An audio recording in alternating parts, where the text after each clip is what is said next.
So what are you doing? Nothing. Nothing? Why not?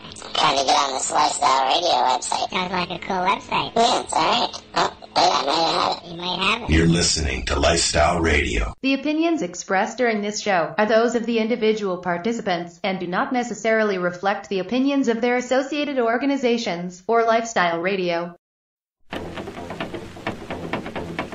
What's the matter with that cat there? Must be full of reefer. Full of reefers? Yeah, man. Mean that cat's high? Sailing. Sailing? Lightly. We now wander off the beaten path with an update from the Reefer Reporter. Hello, it's October the 29th, and welcome to the Reefer Reporters. My name is Al Graham, and this week, Kim Cooper joins me at the news desk. We are live, and as we talk and discuss Canadian and international cannabis news from the previous week. Hello, Kim, how are you? I'm doing pretty good today, Al. October is upon us, and the news world is all abuzz. There's only 2 days left in October. Yeah. And can we say it's gone off without a hitch? Well,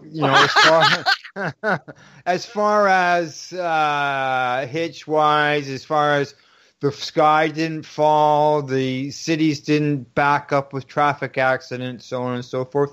Yes, that part has been a success. But we are going to discuss some failures. Oh, there's been some big glitches, that's for certain. And they're not coming from the places that everyone expected them to. Yeah, you're correct. The sky has not fallen. The sun did rise once again. Traffic fatalities are not up, and people are not dying on the streets. So that part, we're doing great. The rollout by the government, on the other hand, not so much. Well, there seems to be some problems with supply because it's an awful big demand, which is a lot bigger than what they even expected, according to what Bruce Litton says of the Canopy Growth Corporation. This isn't what they expected. Well, hello. We've been trying to tell them. Canada has a large population that uses cannabis. They didn't want to believe us. And it just goes to show us how many were quietly in the closet consuming without making it known. Exactly. And they have an example here, and they say that they shipped out about 1 million orders of medical cannabis in 4 years. They shipped out over 1 million units of cannabis to recreational stores in 4 weeks. 4 weeks compared to 4 years. There's obviously a bigger market. Yeah. Much bigger market, but nowhere near the market that they had imagined. They really didn't realize, I guess, how many cannabis consumers are in this country. As I said, we are many, and we have been trying to tell these people that for a very long time. Right. I love some of the responses coming out from some of the top sellers in the country. Yeah, there are some. It's the government and the licensed producers. There wasn't a supply there. They didn't have, from what we're seeing, what was ordered. Yeah. They simply didn't have it. So I've mentioned this in the past. Any other industry or in the business world, you sign a product or a contract to deliver a product under contract, and you fail to deliver that product under contract, that's called breach of contract. And it's also breach of trust if you knowingly sign that contract knowing you can't deliver. So my question is, how are they getting away with this? Yeah, exactly. And I have seen that in the press as well, in some of the articles I read. Yeah. They're questioning the same thing as what you're questioning. They had a contract and they failed to oblige to it. So. That's right. And they knew in advance they couldn't deliver. Well, over in Alberta, the gaming and liquor and cannabis people say that the demand was just outstanding. But it's created some struggles with our supply levels, and I'm sure it has. Yeah, that's for sure. Every province is having its issue. Manitoba is another, and they're all feeling the pinch at this point. Yeah. Provinces across the country are now altering their retail market to try and make the product they do have stretch. Yeah, it's happening all the way across the country. Newfoundland, it's happened there. It's happened in BC. It's happening, from one end to the other. Yeah, yeah. So what are they going to do about the supply shortages? Well, the LPs say that we need more people doing it, and the people that are in the lineup queue ready to grow for the provinces and for the country are saying we're here and ready to go, but it's just taking too damn long to get licensed. Yeah, they're talking like almost up to a year that they've been. There's a company there actually in Cobourg, and that they say that they received its cultivation license a year ago and is still waiting for its sales license. And the building that they have in there is larger than the Canopy building. They apparently have enough ground down there to be the largest size building-wise of any licensed producer in Canada. Yeah. I mean, a year for the licensing to come in to allow these people to put their product to market, that's far too long. And don't hand me this stuff. There hasn't been enough time to hire the people. Legalization has been a platform issue for every PM that was running in our last election. We have another election coming up in a year.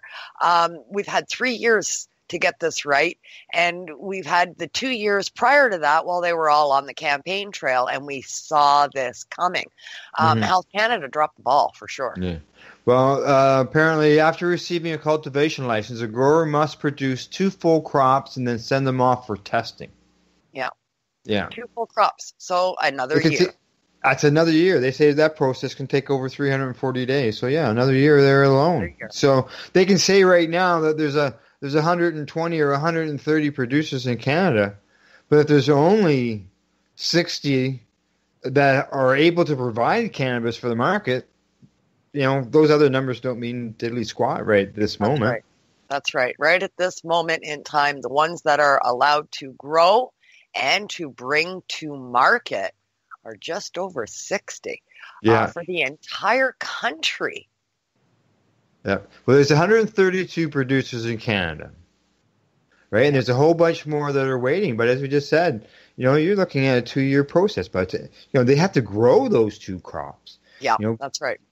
It's not a crop that's grown overnight. It takes months to grow a crop. Grow it, harvest it, cure it, send it off for testing. Wait for the testing to come back. Now do it again. It's too long. Yeah. It's too long. Well, Health Canada says that Health Canada says they've hired 300 additional staff to evaluate applications, and they also say that there's not a mass shortage of cannabis around the country right now. Only certain strains are sold out, apparently. Where are they getting their information from? I mean, we have patients that are under shortages right now. And those certain strains that are not available aren't available for patients either. Yeah. There's a severe cannabis shortage in Canada right now on the legal market. The gray market, however, is still flourishing. There's lots of cannabis out there on the streets to be had. But through the legal market, anybody that thinks that there isn't a shortage has got their head in the sand. Well, yeah, correct. And the fellow from FSD Pharma, the company in Cobourg that's been waiting all this time, they have a solution. They have a near-term solution that they're suggesting to deal with the supply shortage, and that is to allow retailers to sell products sourced from the black market. Exactly, because it is plentiful. He says here, Health Canada is trying to balance quality and public safety with the need for getting more product on so that they can eliminate the black market. Sometimes these goals conflict and compete with each other. The only near-term solution to the supply shortage, according to him, is to allow retailers to sell black market sourced product. So, I mean, you have to weigh what is good for the short term as well. It has to be part of the equation. You've legalized it now. It has to be part of the equation. He goes on to say that it would instantaneously have a supply-demand balance, and then you could try to convert people from the black market to the legalized market. That's probably the only way to solve this in the short term, and this is what a lot of people have been saying. Yeah, and we've talked about this on past shows, numerous shows that we've done over the last few years, dispensaries, lounges, all of these places that are dispensing meds for patients and helping patients, as well as non-medicinal users as well. I mean, they have their hands stretched out saying, here's my money, take it and give me a license. We will pay you taxes and we will pay our fees. Take the money. Just give me the right paperwork to make me legal. Why aren't we utilizing these experienced professionals that have already been doing this for almost a decade? Yeah, exactly. There is that opportunity. Other areas in North America, like I'm pointing to some of the individual states down in the U.S., they've done that. Yeah. Exactly. And that is the only way that you're going to, sort of curb or get anywhere near to eliminating the black market is you have to bring it into the fold. Putting up more walls around it, more regulations and more restrictions. It's never worked in the past. It will not work in the future. No. All right, let's move on to our next story, which has to do with more cannabis shortages and basically what effect it has had. Yeah, Quebec, government-run stores, they're out of everything, eh? Yeah, exactly. The government-run cannabis stores have announced that as of Monday, their opening hours will be trimmed due to the chronic shortages the shops have experienced since legalization. Yeah, they're shutting down 3 days a week. Monday, Tuesday, Wednesday. You're looking for cannabis. Don't look for it in Quebec stores. That's right. Montreal stores sold out of stock by noon at least 2 days this week. Of the 12 cannabis stores in Quebec, 3 of them are in Montreal. Well, there's that small number again. But yet again, they could have had 100 stores, but there obviously wasn't a supply in order to fill those stores anyways. Yeah. Even if they had the brick and mortar stores up, the supply that Quebec received would have been spread out throughout those 12 stores instead of the handful that they have. So more stores doesn't mean more supply. Yeah, exactly. Well, they're hoping by reducing their hours that they'll be able to build up some stock, and that way when customers come in for the Thursday, Friday, Saturday, Sunday thing, the weekend stuff, that they'll have something there for them, and hopefully they'll receive some stock those 3 days they're closed. Yeah. I guess it's an okay business strategy. I don't get it. I think the same amount of people are going to come through the doors no matter what your hours are, but it's just going to be a matter of they'll buy more when they're there. Yeah. Well, as the spokesman says, there's no guarantee that even though they're closed, come that Thursday, they're going to have any more stock than they had when they closed on Sunday. That's right. They may not get resupplied. The supply line is the issue. But, I mean, reducing hours weekly will probably, in the long run, maybe buy them more weeks. But overall, the hours that they have to sell this stuff is going to remain the same. Remember in the previous story, the government spokesman said that the only thing that they were out of was certain strains? Yeah. Well, the last line on this article says, online sales continue, although some products have been listed out of stock for more than a week, including pre-rolled joints and oils. Yeah. And they take extra work to be produced, right? Yeah. So, manpower to do that. Oil, it has to be processed into oil from the bud. So, that takes time to do that. Pre-rolled joints means manpower sitting there stuffing tubes and more packaging and everything else. So, these, and they are not product or strain specific. So that kind of blows that whole aspect out of the water, doesn't it? Yeah. So, yes, not only is Canada short on cannabis, but we seem to be short on the way of getting it to the people's homes, as we're seeing in our next story.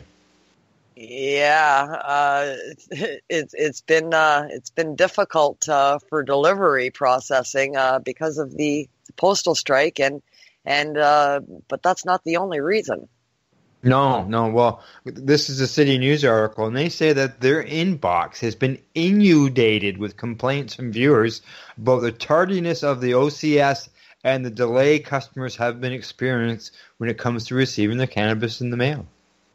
Yeah, there seems to be issues with shipping going out through OCS supply stores, and it's issues and glitches that cannot be blamed on Canada Post. No. Well, we got the strike, rotating strikes and all that going on. But the government was going by what they say the illegal market told them. Yeah, this story is hilarious, actually. This is to do with our one and only Mr. Vic Fideli. He was at Queen's Park, and he told the media that their assumptions on cannabis use and sales in Ontario were largely based on the data that they gained from the illicit market. So they went around and they asked illegal dispensary owners that are targeted for raid on a daily basis, and they asked them for their input, asked them about their sales and how much cannabis they were actually selling. And now they're saying that they based their projections for sales solely on that data. And Mr. Fideli came out and said, well, there's a big surprise, eh? The criminals lied to us. Yeah. This is what he says. All of the cannabis store assumptions were made based on illegal data, illegal information from illegal sales. And guess what? The criminals lied to us. They did not properly report their sales. And if you can imagine that happening, as their assumptions, of course, were based on illegal sales.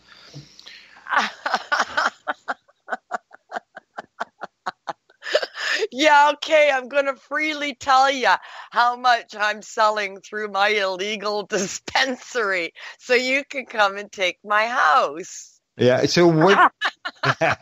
Exactly. And what's the solution to the problem?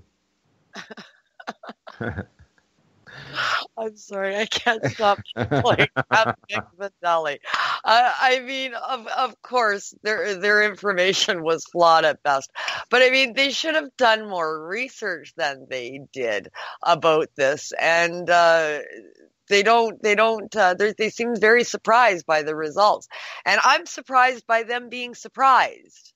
So am I, and I agree there. And they seem to think that that things are going to improve come private sellers start selling it in April. That's 6 months, okay? So does that mean that the licensed producers are going to ramp up enough in their storage in order to be able to supply Ontario now with even more cannabis?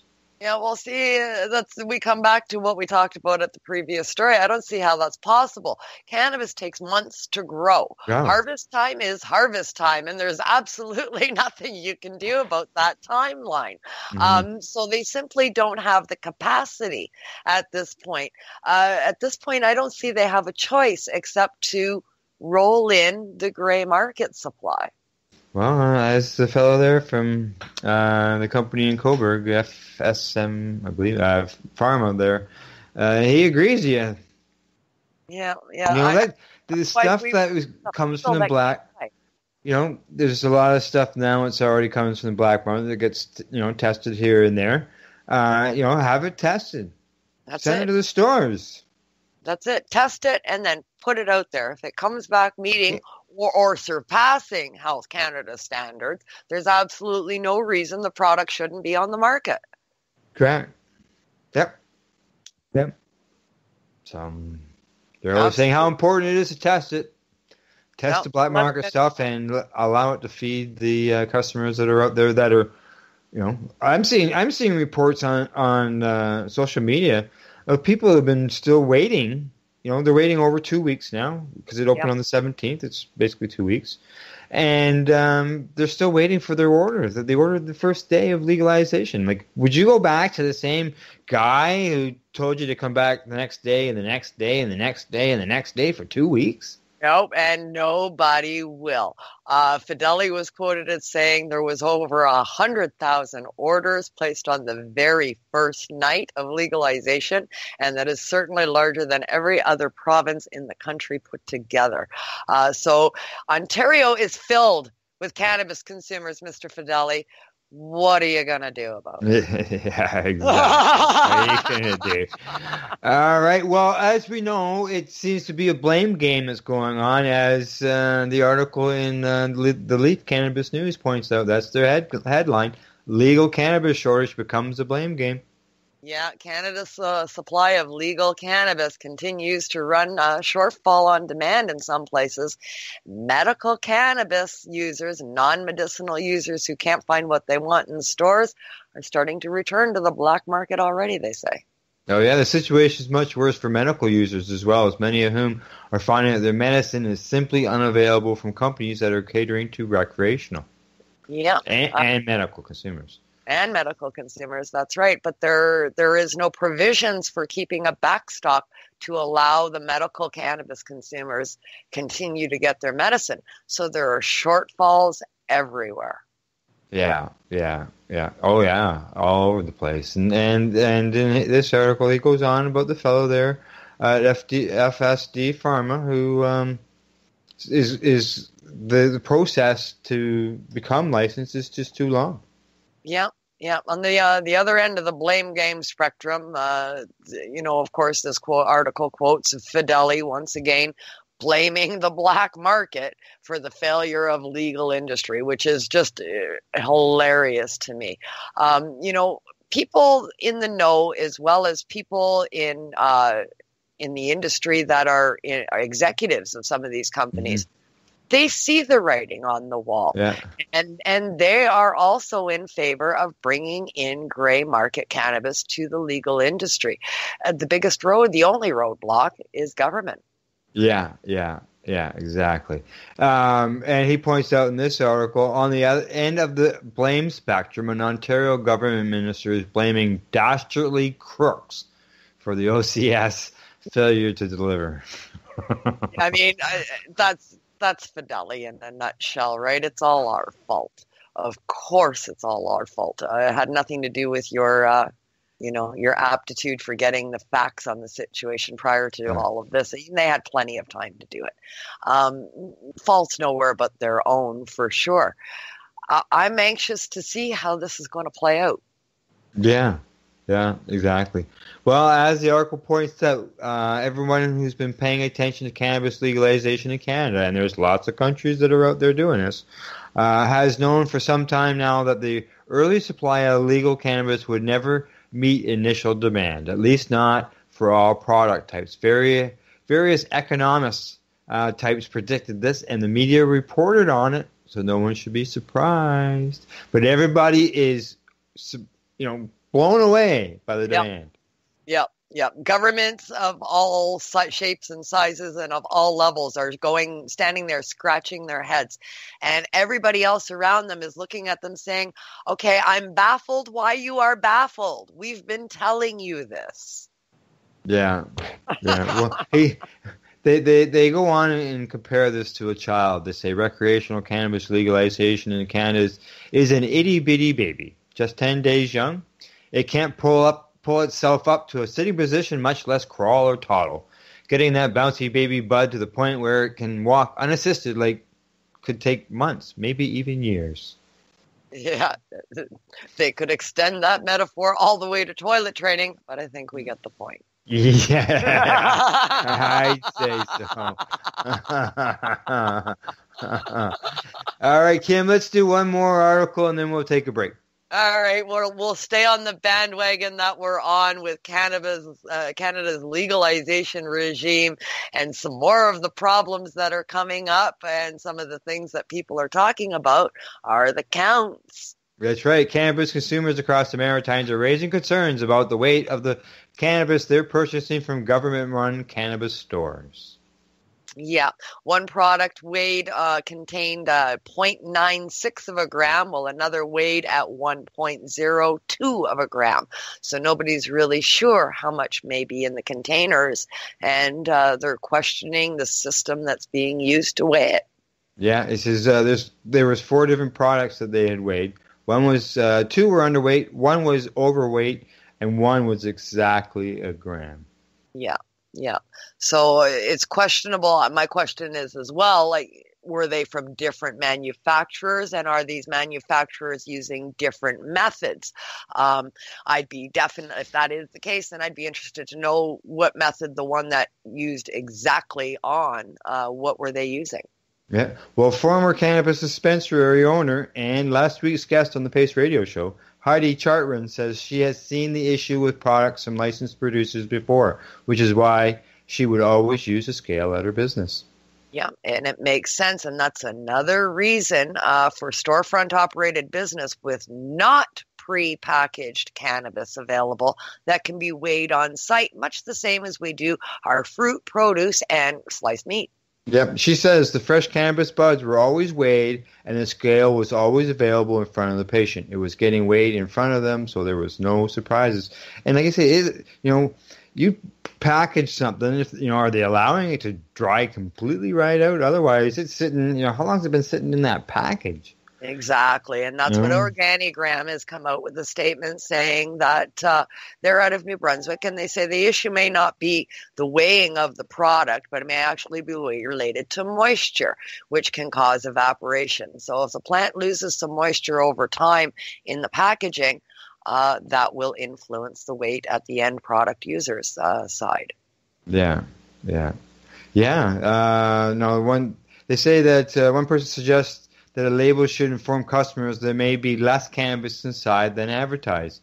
But a spokesman from Organigram says that Health Canada doesn't require that information on the packaging. Well, maybe it's not a bad idea. They got all this other stuff on there. That's right. Why not? Yeah, why not? And just because it's not required doesn't mean it's not good business sense. I mean, we can institute practices that are good for the consumer that aren't necessarily a requirement. It just means that you're concerned about your consumers, and you're showing that through your product packaging. Yeah, exactly.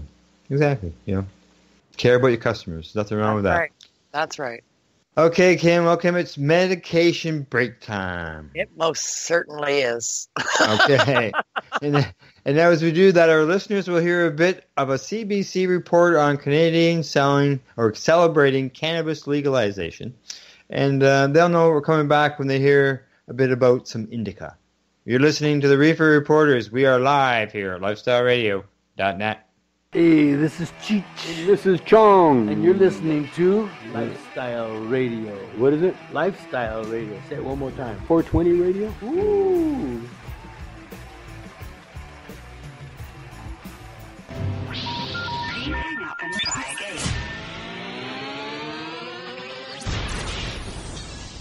You're listening to Lifestyle Radio. 3, 2, 1.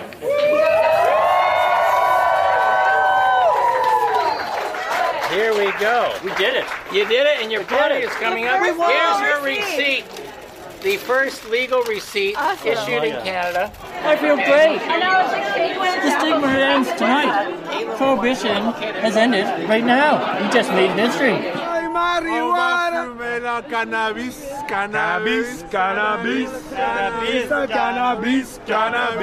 Now that weed is legal, I don't have to feel the...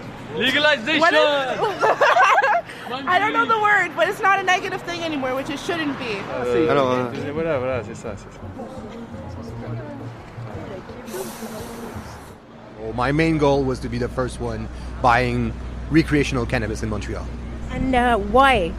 It's a big moment for a stoner like me. Like it's like Christmas and New Year's and all in one day. I don't believe Canada's ready to deal with this. I believe it's going to cost us taxpayers billions of dollars. I believe it is going to not help law enforcement.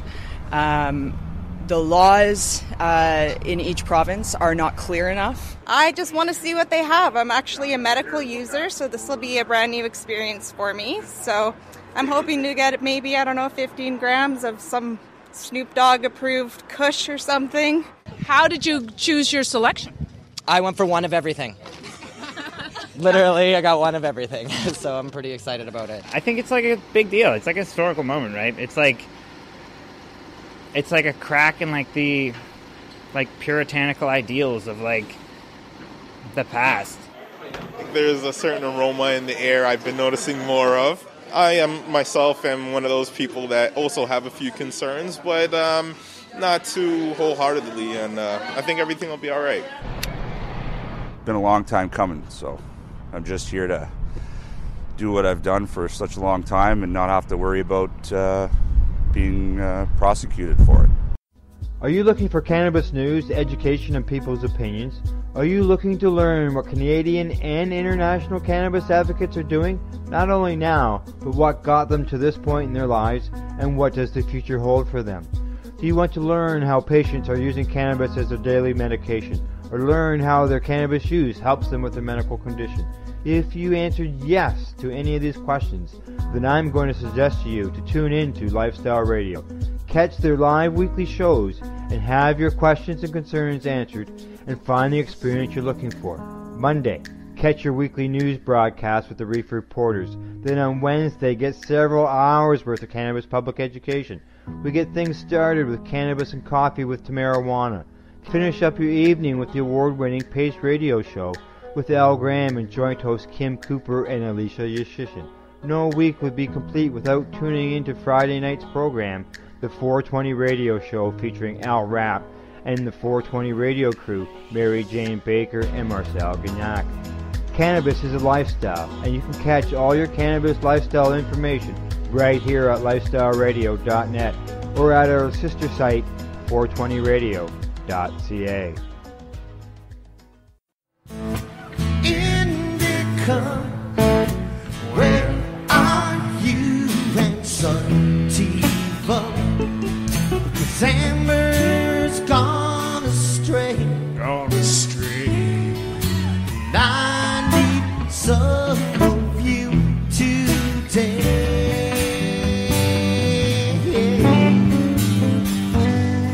So come on down and take me away.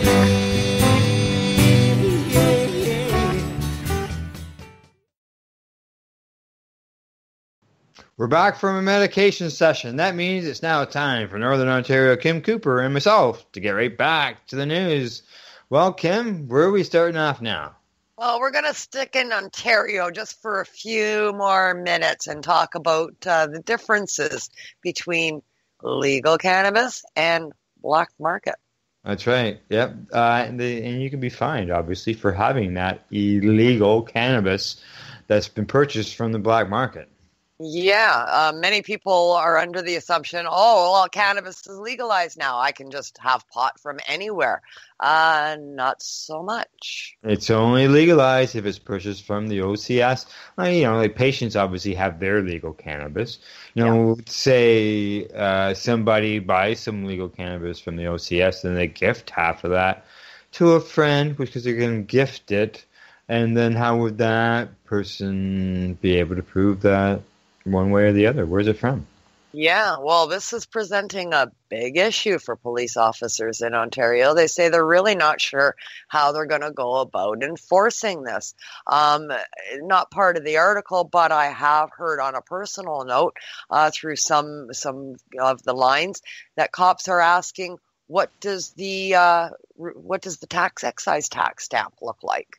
And they're asking you to describe the excise tax stamp as proof that you actually purchased it from there. But what if your friend gifted it to you? Then you would have no idea, and this is a big issue.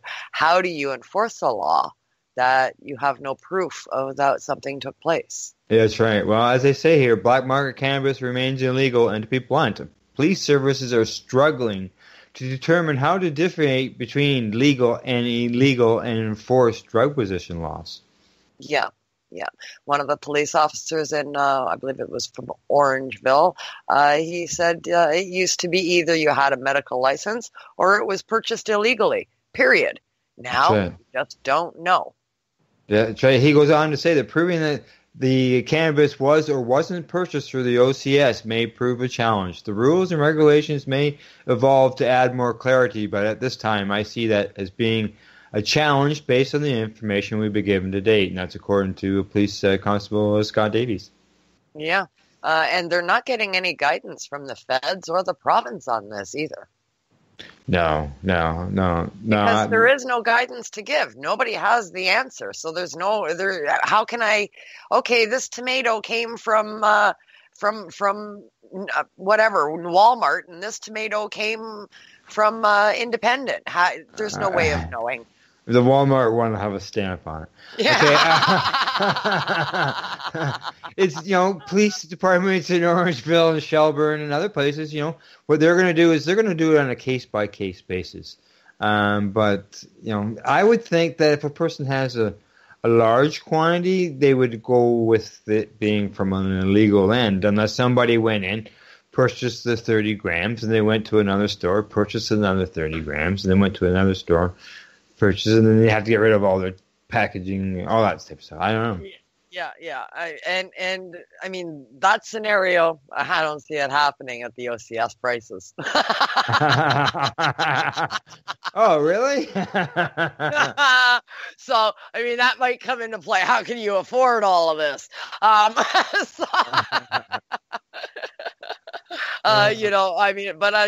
Really, there is. It's a useless law because there's no way to enforce it. Correct. Yes. Yeah. And for this article, they went around and they contacted five ministries, 3 provincial and 2 at the federal level, to gain clarity on the enforcement issues surrounding possession of cannabis. And they started with our fun-loving guy there, or his ministry, the Ministry of Finance. Yeah, Mr. Fideli doesn't have any answers. None of them do. Blame it on the criminals. That's right. It's all their fault. All the criminals' fault. They also posed the question of how police services are expected to differentiate between legal and illegal cannabis, and a spokesperson said they really don't know. They really don't know. This plant is legal. This plant is not because of who grew it. There's no way to differentiate once the sale has taken place and the transaction is made and it's in the final end user's hands. There is no way to tell. Useless law. Completely useless. So the police are waiting for instructions from the government. Okay? Yeah. And the newspaper here, the Banner, it's from Orangeville. They were told the issue surrounding the possession question is an operational policing matter that should be directed to the local police services. So it's the police are blaming the government, and the government are blaming or saying ask the police. It's the pass the buck society. With all of this legalization that's taking place, it's pass the buck all the way down the line. And when you get to the bottom of the line, you're basically at police services. So they send it back up to the top, to government. Yeah, that's right. And we start again. We start again. That's right. They did. They contacted officials with the Public Safety Canada. There was that story. It was shared with the Ministry of Border Security and Organized Crime. They haven't responded yet. But a Public Safety Canada spokesperson did not directly respond to questions of how police will be able to differentiate the difference, but she did provide some information about legal cannabis product packaging. And that was the fact that look for the stamp. The one's got a stamp. One's got a stamp. Well, not everybody keeps it in the packaging. Yeah. 95% of the people that have ordered from the OCS have removed it from the packaging immediately because there's too much of it. It's big, it's bulky, it's ugly, and it's not convenient. So it's out of there immediately. Nobody's kept it in the bottle. Yeah, that's right.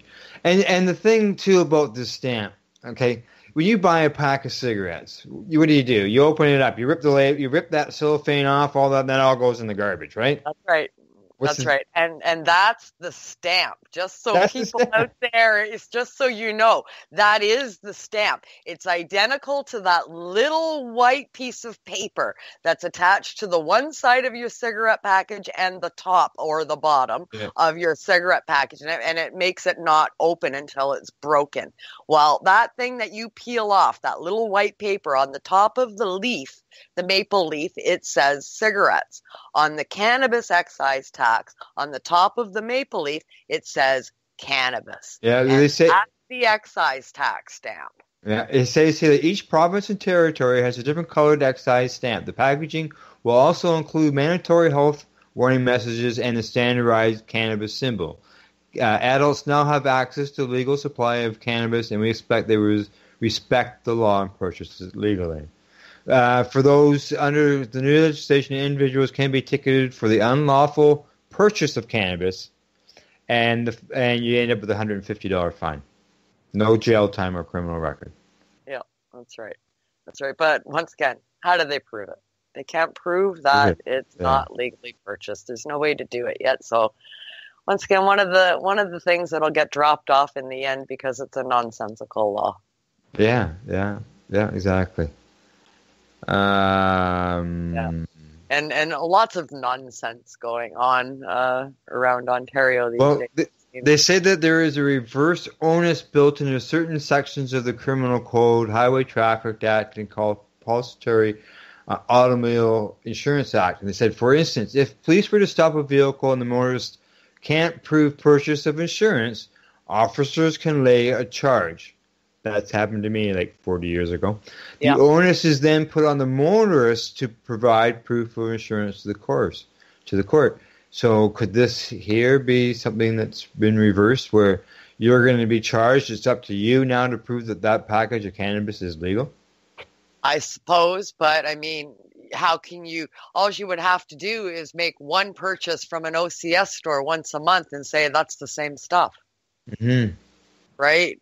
So we may have to in the future take small steps like this to protect ourselves if we continue to use other means besides legitimate means to purchase our cannabis. Steps like that are already being taken by a lot of people. So, I mean, there are easy fixes for these kind of things because there's no way of saying how long you've had that cannabis, and it could have been an old purchase. Correct. Yeah, could have been. And we should remind everybody too, like there's been some charges out there. I know of one charge right now for somebody having illegal cannabis, but there's been several charges of people having it accessible to the driver.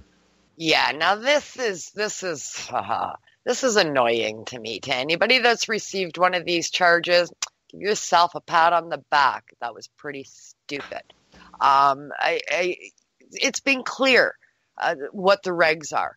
We're allowed to have cannabis on us. We're allowed to consume cannabis without going to jail. You're no longer going to get taken away in cuffs if you have cannabis on you when you're in your car, provided it is properly stored. If you improperly store it, just as you improperly store alcohol, you're going to get a fine. So just do the right thing and put it away. Put it away, put it in the trunk? Yeah. Put it away. Take it back out when you get to where you're going and you're walking on your merry way. And anybody that bitches about getting one of these fines, well, if this would have happened to you last month, you'd be going to jail. So be happy it's just a fine. All right. Talking about fine or fined, in our next story, we see the Toronto airport says that cannabis trash cans are not free bins. Free cannabis bins. This is not a take a penny, leave a penny society, the airport says. Bud swap. Bud swap. I love this story. It's fantastic. I guess people, as we know, we are allowed to carry cannabis if you are on a domestic flight. Now, people that visit Pearson International Airport, international, you're getting on planes going to the USA and other places, cannabis is illegal. If you forgot to get rid of your cannabis before you got to the airport, they now supply bins where you can deposit your cannabis before you go through customs. So you will not be breaking the law in that country. Now, the problem is, I guess people feel that they can remove cannabis from these bins.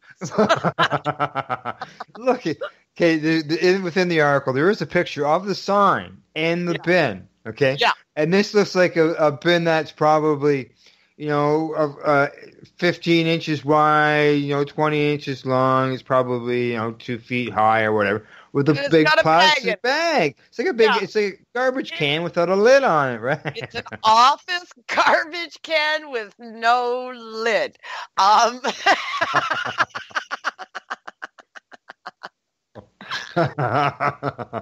Yeah. Monitored by security cameras, and they have observed people removing product from the bin rather than leaving it. Yeah. Yeah. Well, it went all over social media as a free weed bin, okay? And a spokesperson for them says that free weed is resoundingly incorrect. And I think that's putting it mildly. According to the spokesperson, Robin Smith, he says, once something goes into the container, it doesn't come back out. Well, I don't see much in the way of security around there. Yeah, I think it might come back out, buddy. And apparently they are doing something about that. They're currently in talks and design companies on designing a bin where it's going to go out, but it's going to go in, but it isn't coming back out. It'll be a one-way bin that they will be putting in its place in the near future as soon as they can secure a company that can design one. Yeah, Toronto Pierce. Yeah. The Toronto Pierce Airport now has 3 cannabis disposal bins at security checkpoint entrances, similar to the items that other Canadians, that airports are installing. Yeah, but those are just, like the big recycle bins with the holes, glass, here bottles, here cans, here, right? You stick your hand in and you drop it. They need something a little bit more secure, I think, than that for cannabis, maybe. Well, the bins are monitored by security contractors and emptied by disposal service. I bet you're the for that run. Wonder what they do. What do they do with it? What do they do with it? Good question. What do they do with it? Are they burning it in an incinerator? I don't know. It's a good question. We need a follow-up story on this. We need a follow-up. We'll have to and what happened with this cannabis? Yeah, what are you doing with it? Yeah, I know. We'll find out. We'll wait for a follow-up story on that for sure. Well, this might require a letter to the editor. yeah, asking that because the reporter didn't ask that. Yeah, the reporter didn't ask, so this may require a letter to the editor. Maybe a project for me later this week. At the very end of his story, of course, the gentleman is quoted in saying, "The take a penny, leave a penny model, it seems, has gone the way of the Canadian 1 cent piece." So no, that's not happening at Toronto Airport. Throw a couple bucks in the bin, grab a bud, Fee for service, right? Probably get more there than at a local store right now. That's it. Okay. Well, the story to a not so hilarious story, right? Correct. I was about to say the same thing. We're all having fun and laughs right now, but this next story is not about fun and laughs. No, that's for sure. That's for sure. We're going to dive down to Nova Scotia, where a patient advocate has taken some extreme steps to be heard. That's right. The headline says, Nova Scotia man starts hunger strike in protest of unconstitutional medical cannabis access. Yeah, Bob Dillman says he takes medical cannabis daily for his injured back, but he's had his supply cut off several times over the past 10 years, and all at the hands of the provincial government. Yes, that's right. He says that they're cutting us off at every access point. We have no access. That's what medical cannabis was supposed to be about. That's why we have licenses, and police are ignoring legitimate businesses, or legitimate licenses, I'm sorry. Yeah, yeah. Nova Scotia Liquor Corp, the NSLC, is the only licensed retailer allowed to sell cannabis in Nova Scotia. But Dillman says they're not meeting his needs. Yeah, he says the stuff that they have at the liquor store, it'll kill me. I have proof of that because there's people I know that have tried that stuff and got sick. Yeah. I have to have organic cannabis that I know where it came from. If I don't know where it came from, I can't smoke it, he says. A lot of people are in that situation where we have environmental issues, and anything synthetic or chemical based causes a reaction of some kind. So organic products are highly sought after across the board, from everything from our lotions and creams and soaps up to our edible products in the grocery store. Cannabis is also in that list of things for many patients, and we don't have any certified organic cannabis growers in Canada. We had one, and their status was removed. Yeah, they just got it back. Did they?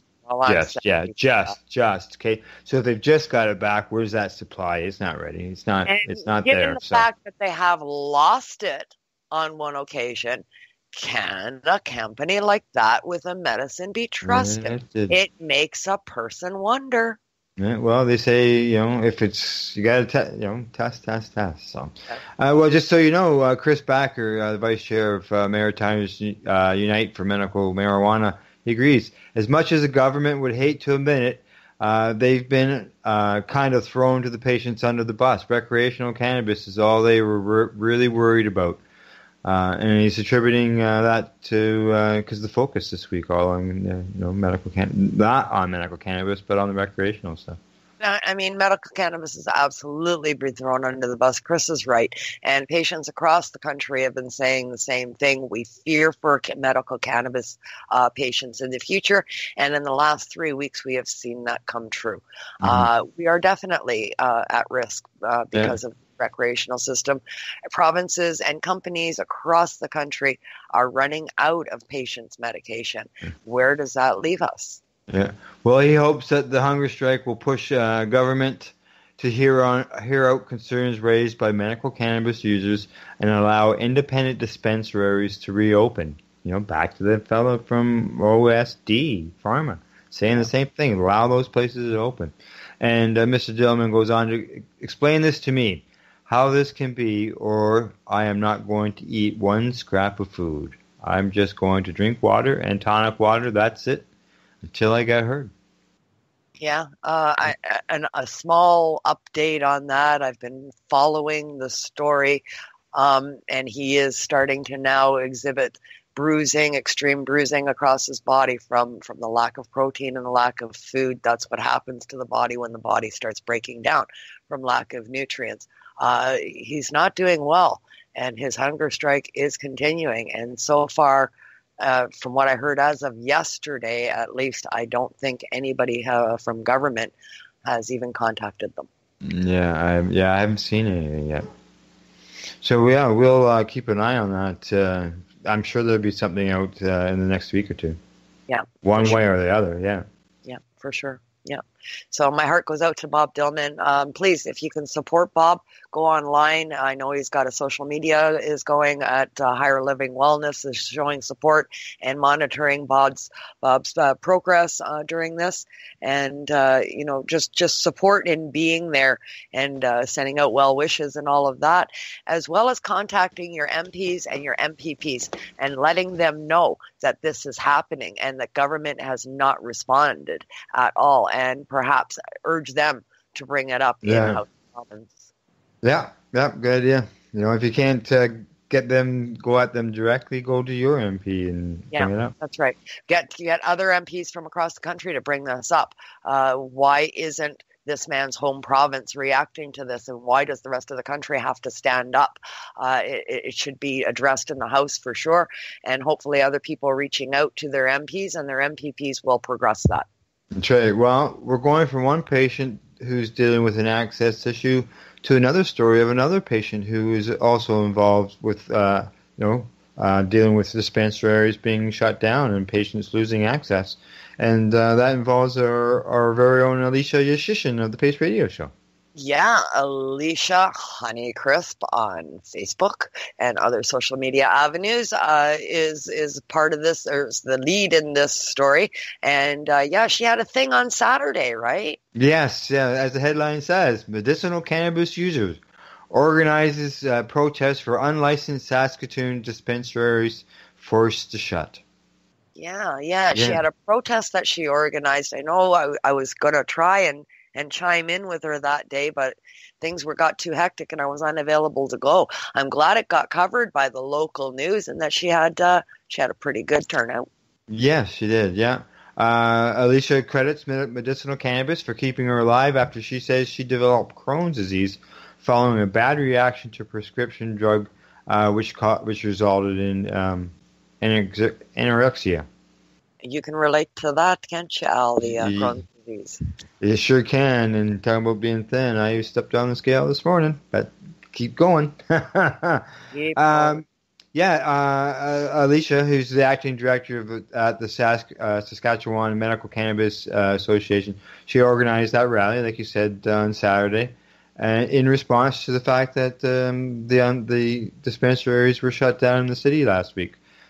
She used to purchase her cannabis oil from Best Buds. I know several times we had people from Best Buds on the Pace Radio show, so I got to meet them ourselves that way, and actually got to meet them at the Global Marijuana March as well. Yep, that's right. That's right. Good people. I mean, and there are so many of them out there. And the cannabis oil that patients like Alicia are using isn't even available on the legal market. So where does that leave patients that have been using these life-saving medicines for years? Once again, we come back to the government. We have to suffer and wait for you guys to catch up to where we already are. Well, we have our hand stretched out saying, take my money and give me a license. I want to continue helping my patients. And they won't allow that to happen. It's just ludicrous. Yeah, apparently police issued letters last week asking the owners to comply with the current laws, including the Cannabis Control Act of Saskatchewan. The letter was signed by the Superintendent Dave Hay. Hi. Said that the police were aware the businesses may be operating outside the legal framework, and they sent them letters letting them know beforehand before they come through the door. So shut your doors down or we're going to come in and raid. Alicia's march and protest was mainly to bring awareness to a very important fact. She wants lawmakers to provide a special license specifically for medical dispensaries, medicinal use for patient-oriented only, not the rec market, and which are not included in provincial legislation currently. Yeah, that's right. Yeah. It says here that she turned to cannabis. She was fighting for her life, having also become dependent on opioids for pain relief. And she said that she was first introduced to cannabis and quickly realized she couldn't smoke it, but cannabis oil helped her regain her ability to eat. And many patients find that they'll say, I tried pot and I didn't like the way it made me feel when I smoked it. Well, don't smoke it. Don't smoke it. That's the first thing. Medicinal cannabis rarely is smoked. If you want the full regime of medicinal effects off of it, you're not smoking it. You're using other ways of ingestion, which are numerous. So, I mean, there are other methods to do this, and that is what cannabis medical dispensaries have addressed. There's a host of products out there that help medical patients, and we're not going to have access to them anymore. And we're the patients that are getting sick from accessing this stuff. Yeah. So then, exactly. She says that she's concerned that medicinal cannabis dispensaries that are, being shut down won't allow people who maybe are dealing with opioid issues, access to the cannabis, so they're going to turn the other way. What they can't get, they'll go find, some other way. And she says, I know as a past opioid abuser, that means a death sentence. So if I can prevent one person from going down that road, that's what I'll do. I'll protest in the streets until the day that I died because cannabis saved my life. Yeah, hats off to Alicia for a fantastic job out there in Saskatchewan. She's a great advocate for her area and for her province, and I wish her success in the future for sure. It's a much It needs to be addressed, not just in Saskatchewan, but everywhere. The medical regime is currently separate under law. So why don't we have a separate bricks and mortar system as well? It shouldn't fall under the rec users' same system for brick and mortar sales. We now have brick and mortar sales for rec. We should have separate industry for medical. Yeah. Well, it says here that the owner of Best Buds, Society Pat Warnicki, he plans to file an injunction against the federal government over patient access to medical cannabis under the new legislation. And that Best Buds has no plans to back down in the face of the shutdown, which is definitely not permanent, they say. Well, we'll have to return and see what happens in the future. It's an evolving situation in Saskatchewan. It's an evolving situation everywhere. But I'm glad to see that we've got some patient-oriented retailers out there that aren't going to quite give up the fight. That's right. All right, let's get one more story into us. Yeah. Before we take a break.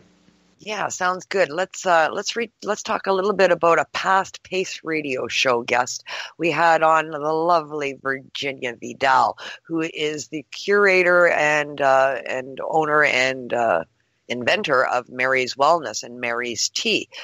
We interviewed her on Pace not too long ago, and during that show she told us that she was going to be appearing on the Dragon's Den this year. That episode has aired now, and it has become public knowledge that Mary's Tea does indeed have a backer. That's right. Refund Capital Finances, Mary's Wellness, best-in-class cannabis-infused tea beverage company is what the headline says. Yeah. So the current product is 100% organic, as we know, and it contains medicinal cannabis. So it's been picked up by Refund, and she's got a 2-year term convertible promissory note for some big help.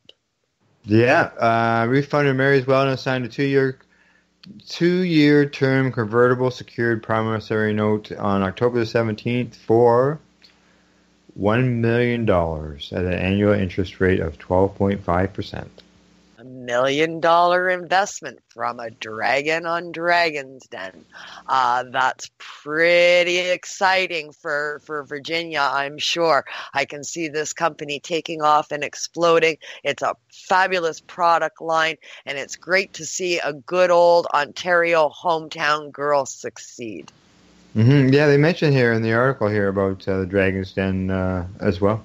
Yeah, it aired on October the 18th, so the day after legalization. Because it was obviously recorded well beforehand. Yeah, it was recorded in the spring, and they chose October the 18th, the date to air it. The entire day's events were all cannabis-related industry. So the show that Mary was on, everybody had a cannabis industry-related event during that segment of the Dragon's Den.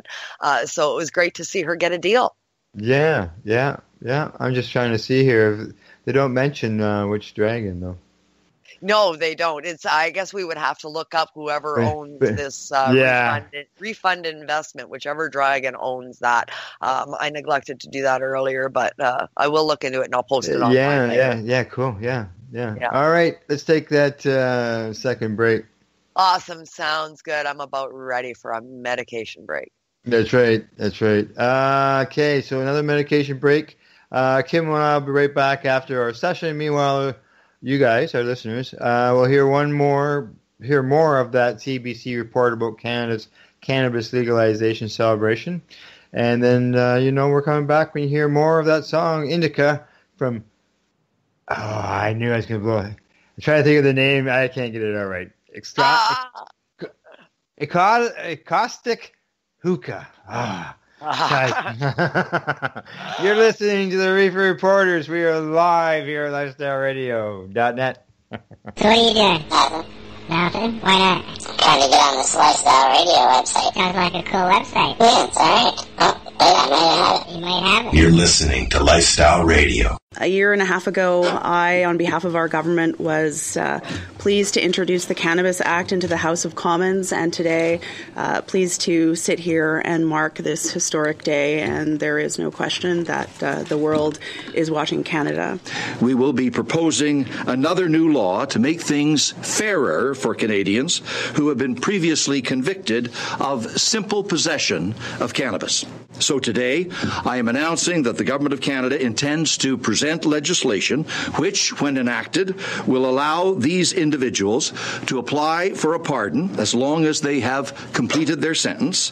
There will be no further waiting period and no fee. Do you expect to use marijuana yourself in the future? Do you expect to use it yourself? I've said many times that I'm not a drug user. I don't drink much alcohol. I don't drink coffee. I have no intention of using marijuana. Well, I think when people start to see these consequences, they're going to blame Trudeau's failures for it.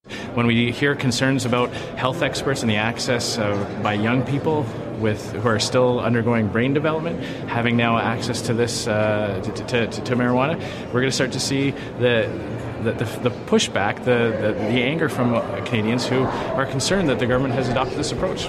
If an individual is coming to the United States, like I say, a Canadian is coming to the United States, and it has nothing to do with the marijuana industry or the proliferation of the industry, that person would generally be deemed admissible to the United States.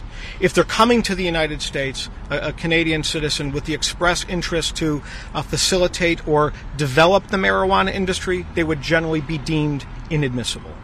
And we generally are not asking routine questions about people's, marijuana use. It was an amazing experience. The store is so beautiful inside, absolutely stunning. I'm blown away. Now that I can purchase it legally, my money will go to the government instead of going somewhere else or for another nefarious purpose, right? Anything else, my man? That's good. That's great. Enjoy the day.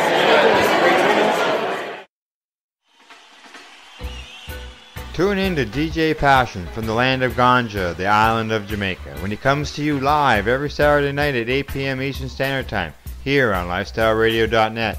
Listen in until midnight every weekend as he spins your favorite reggae tunes, including the classics, from Butterfly's Passion, Bed and Breakfast above Discovery Bay. DJ Passion makes you feel like you are on the island. Head to the land of sun, fun, and ganja weekly when you tune in Saturday nights at 8 p.m. Eastern Standard Time to Reggae Saturday with DJ Passion, live here on lifestyleradio.net. Hi, this is Al Graham of the Pace Radio Show. Are you keeping pace, as in keeping people advocating cannabis education? If you're not, and you're a cannabis consumer, then why not? Others are working hard every day to help educate people about cannabis so you can enjoy your daily 420.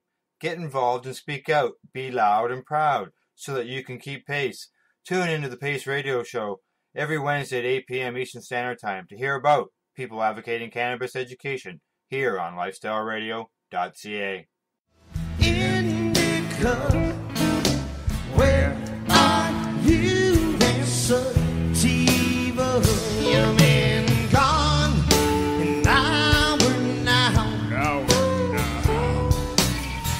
We're at the dugout, whoa, we're wow. So won't you come on, get me high right now.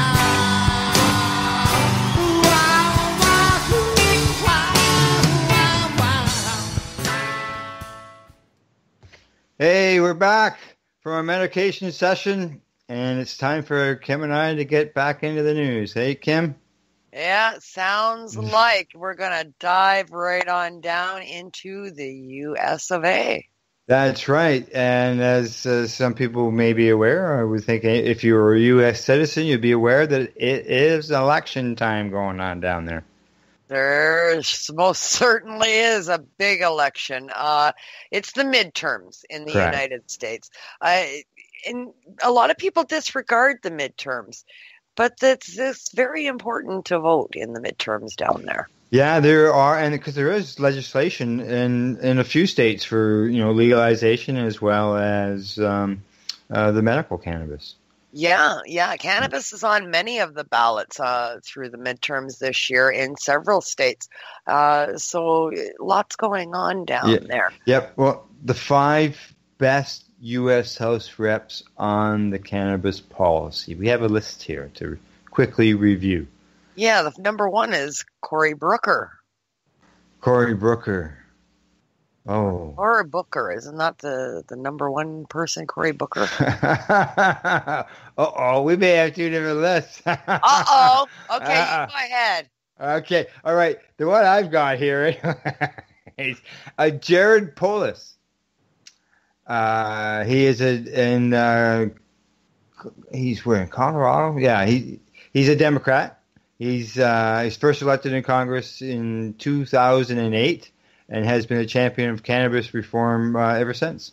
He is one of 6 House members to first introduce the Ending Federal Marijuana Prohibition Act in 2011, and which collected many more sponsors over the years and helped drive the conversation. So he was also one of 4 co-founders of the Congressional Cannabis Caucus. It's good to know there's a caucus there.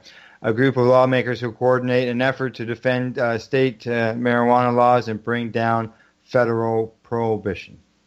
Wow. Yeah. Cool. And yeah, we do. We have 2 simply. We have, okay. Earl Blumenauer? Cool. Something like that. He's a Democrat. He's from Oregon. They actually have legalized cannabis there. It was one of the first states to decriminalize it back in 1973. Its voters were comfortable with relaxed cannabis laws.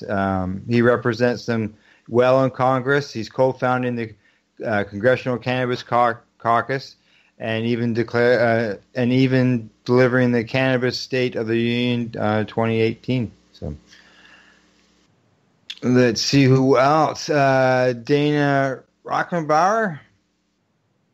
A Republican from, I'm going to say, California. The first Republican on the list, and is the most solidly pro-cannabis House member on the right side of the aisle. Yeah, he's involved in a amendment that argued that the most important piece of cannabis reform that Congress has passed in recent years. It has been successfully employed to end a number of federal prosecutions. I found your list. The next one is Barbara Lee. Correct. Go ahead. Yeah, she was first elected to Congress in 1998. Only 2 years later, California became the first state to legalize medical cannabis. That's right. That's right. And her district, stop jumping around the screen, includes Oakland, home of Harborside Health Center, which I've seen that in several reports from down in the U.S. They are the first licensed dispensary in the entire country. Yeah. She also fights to right the wrongs of prohibition by ending mass incarceration and fighting against the discrimination in the industry as well. So doing good things on many fronts. From this lady for sure. Yeah. And then we move down to David Joyce. Yes, David Joyce is a member of Congress in the top 5 that most readers probably, people who are involved wouldn't even heard of, people reading this article. I know I haven't, and I watch politics on both sides of the border, and I've never heard of this guy. No, not at all. But then, medical or even recreational cannabis, either one, cannabis at all, it doesn't really, Ohio isn't the first place that comes to mind with cannabis, right? And this guy is for Ohio. So they're fairly new to cannabis on the books, and he's pushing some agendas forward. Yeah, well, he has led the fight to ensure medical or cannabis spending amendments are renewed, defending the state medical cannabis programs from Attorney General Jeff Sessions. Mm-hmm. Yep. He wants the states to maintain, being able to be independent as far as cannabis law is concerned, which is the will of most states. Nowadays, they want the right to make their own decisions, and they want Sessions to stay out. That's right. Honorable mentions go to Dina Titus. She's in Nevada. She's a Democrat. Yeah, and then Stephen Cohen, Democrat as well, Tennessee. Yeah, and Don Young, he's a Republican. Arkansas, I believe that's what that is. AK? Yeah, Arkansas, Yeah, that's right. So interesting list. Lots going on south of the border with the midterms and lots of reasons to get out and vote. Yes, yeah, exactly. And I'm surprised I didn't see Cory Booker's name on that list, but I'm sure he's on someone's list. He's on somebody's list. I had the wrong one. I had the wrong one up. It's all good. It's all good. It's all good. It's all good. That's right. The modern age of technology. Oh, doesn't it help us? Yeah. Moving right along. We're going to move. Yeah. We'll move from politics to some actors that are in on the game these days, eh? That's right. Well, according, apparently, everybody knows that the best cannabis comes from Oregon, according to Jim Belushi. Oh, Jim Belushi. Gotta love Jim Belushi. He's so wrong there, of course. But that's okay. This is all about Oregon, and Oregon's got some great products going on, especially on Jim Belushi's farm. Yep, that's right. He's got 93-acre farm in southern Oregon where he grows cannabis. Yeah, he says, it's so beautiful. I like myself there. I find the Rouge River becomes a perfect pH to feed the plants. Nice that he knows about the pH balance of water. And you wouldn't expect that from Jim Belushi. But oddly enough, to my surprise in my research, the man is quite educated on the cultivation of cannabis. He's dove right in head first to this whole thing, and he's taken it on as a calling.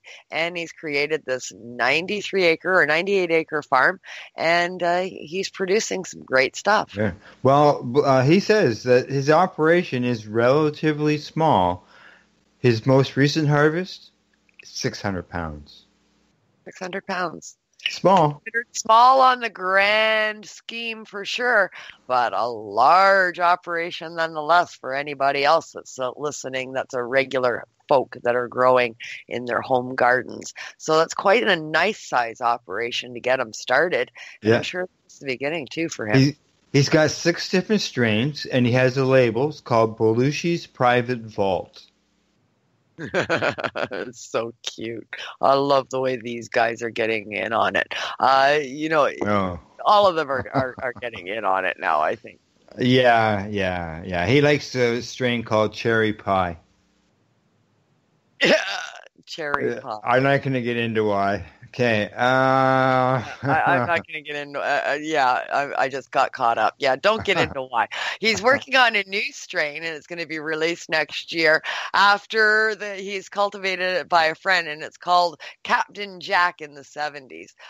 So Captain Jack used to be a weed dealer for Saturday Night Live, apparently, for his brother John. So they smoked a strain, and the writers and the actors really liked it, and they came up with some good, funny stuff. So now he's putting out a brand new strain called Captain Jack. Captain Jack, just so you know, Captain Jack was involved with Jack Hare way, way back in the day. Yeah. When you watch the movie, the Jack Hare movie, Captain Jack is there. That's right. In that movie, that's right. So he is. He's been around for quite a while. So Belushi has developed a new strain, or maybe he's, I guess changed the genetics somewhat on an old strain, and he's reintroducing it on his farm. So it'll be nice to see some of this old stuff that we used to have back in the day being revitalized. Yeah, let's say he's having a meet and greet session at the Nectar, of all things. Yeah, well, that's good. It's good. Jim Belushi, cannabis grower. Yeah, that's right. And, he's got support because, as in our next story states, 2 in 3 Americans now support the legalizing cannabis. Yeah, and like we said with Belushi, everybody is on board. They see it's a new industry. They see that it was propaganda that got us all here to start with prohibition, and the writing is on the wall. Nobody is in fear anymore. The old diehards, 1 in 3 Americans that is still against it, is just going to take continued education and pounding the education, and they'll come around too. Yep. The latest figures marks the 3rd consecutive year that the support on the measure has increased and established a new record. Yeah, it's been climbing since 1969. That's right. Yeah, exactly. At that point, it was only 12%. That's right. Yeah. And it's been growing in momentum ever since. It really started getting growth in the 70s when it jumped 20%. And then the new millennium came, and it's jumping again. Yeah, it has. It's reaching its first time. Majority support for the first time happened in 2013, and as we're seeing Colorado and Washington and other places, as there's legalization going on, and people aren't seeing that ceiling fall, the sky fall, as you said when we got started here with Canada's situation. Other places are doing it, and the people are seeing that, and they're starting to support it.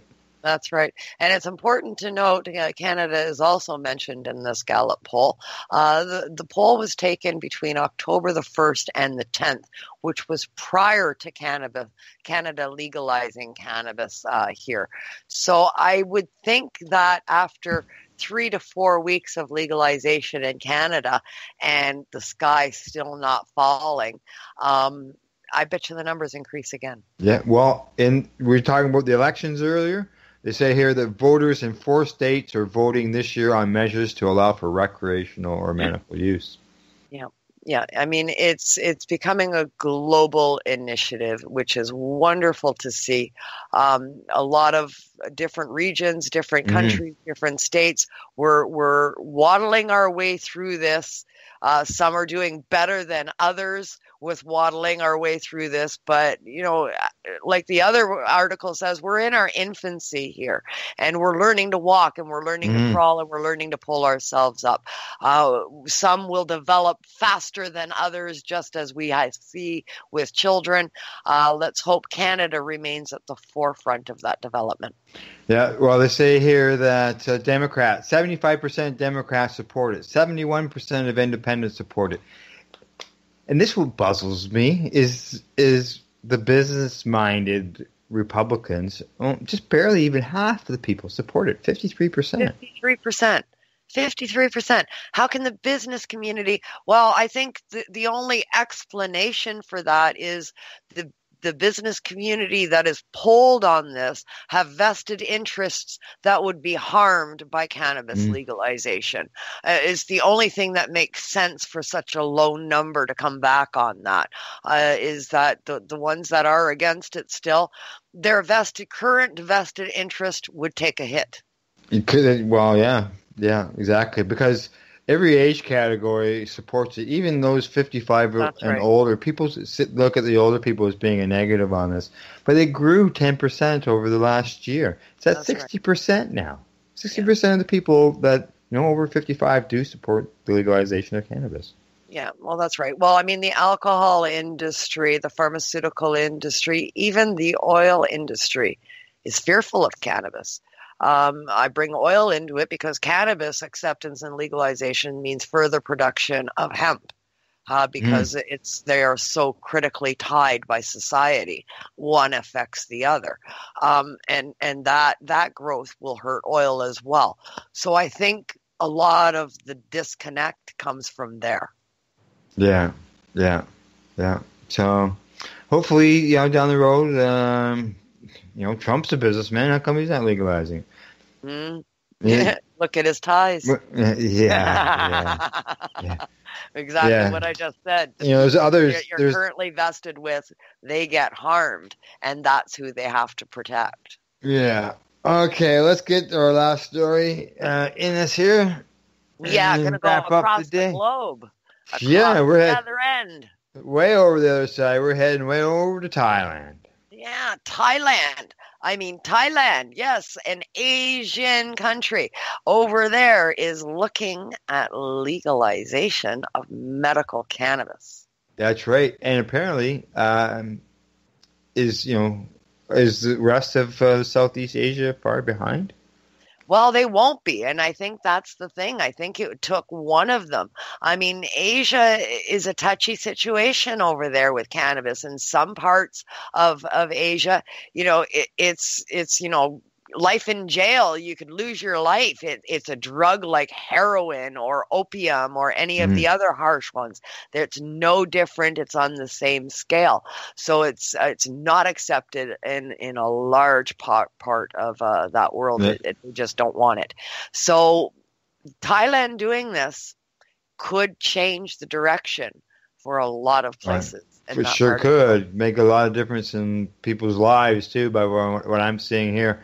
Yeah, they're about to legalize medical cannabis, and some people believe that recreational won't be far behind, and that this is a landmark decision in part of the world with most of the harshest drug laws in the world.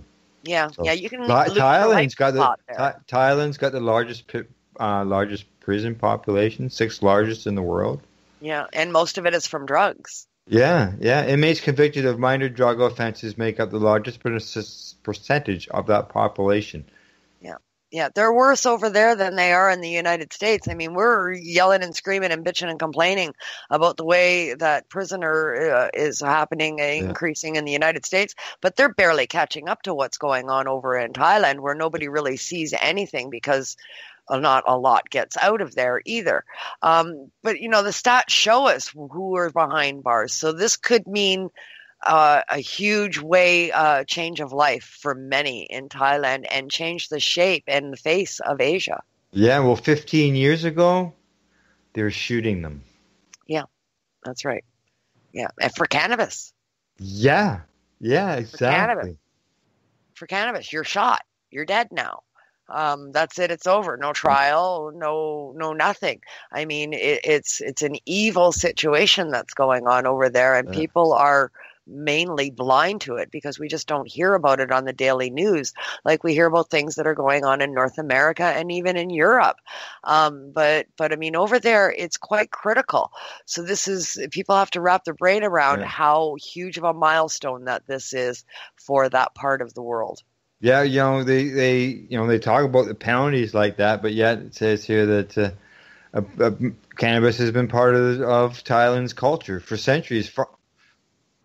Farmers would go out to the field and they would use Crampton by chewing the leaves.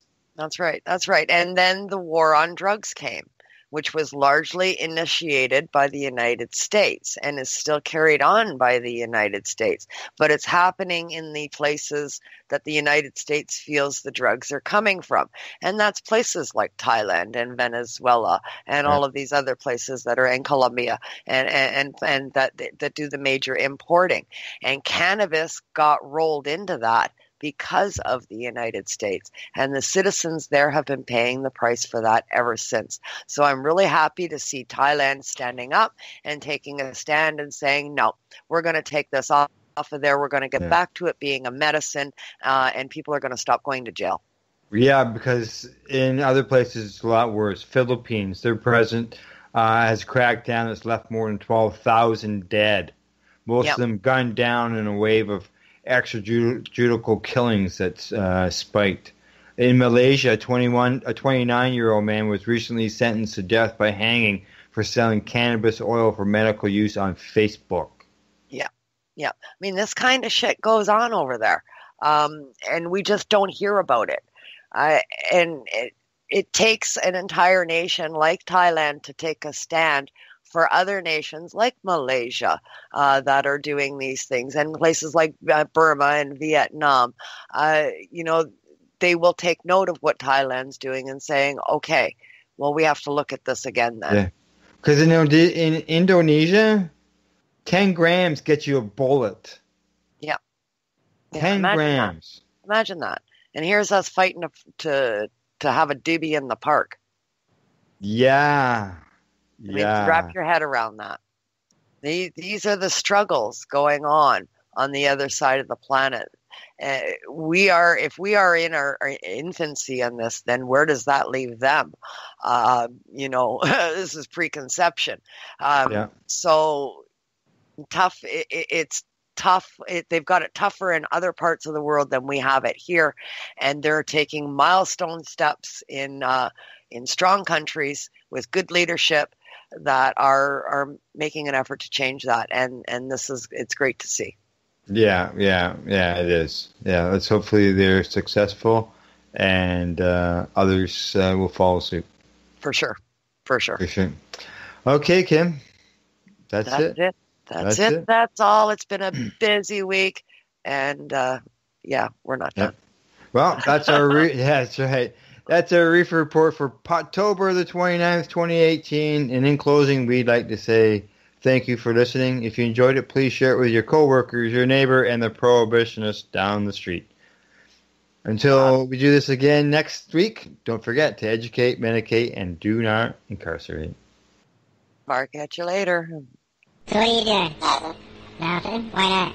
Trying to get on this Lifestyle Radio website. Sounds like a cool website. Yeah, it's alright. Oh, I might have it. You might have it. You're listening to Lifestyle Radio. The opinions expressed during this show are those of the individual participants and do not necessarily reflect the opinions of their associated organizations or Lifestyle Radio.